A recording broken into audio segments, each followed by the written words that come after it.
Prabowo bakal tarik utang Rp775,9 triliun di 2025, naik Rp222 triliun.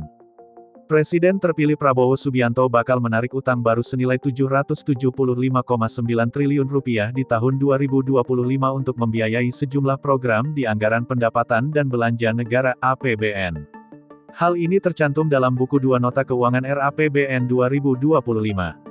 Dalam buku tersebut, pembiayaan utang akan dipenuhi melalui penarikan pinjaman senilai Rp133,3 triliun dan penerbitan SBN senilai Rp642,6 triliun. Secara rinci, pinjaman pemerintah terdiri dari pinjaman dalam negeri senilai Rp5,2 triliun dan pinjaman luar negeri mencapai Rp128,1 triliun.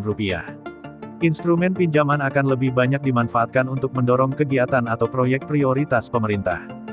Sementara itu, pembiayaan utang yang berasal dari SBN akan dipenuhi melalui penerbitan Surat Utang Negara (SUN) dan Surat Berharga Syariah Negara (SBSN) Sukuk Negara.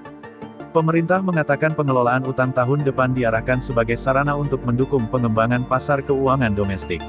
Pemerintah memandang utang tidak hanya sebagai instrumen untuk menutupi kebutuhan APBN, namun juga sebagai policy enabler untuk terciptanya pasar keuangan domestik yang dalam, aktif, likuid, inklusif, dan efisien.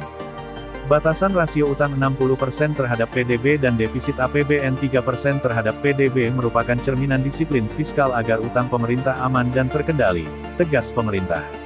Berdasarkan catatan kumparan, total pembiayaan utang tahun depan melonjak hingga Rp222,8 triliun dari outlook pembiayaan utang tahun ini sebesar Rp553,1 triliun.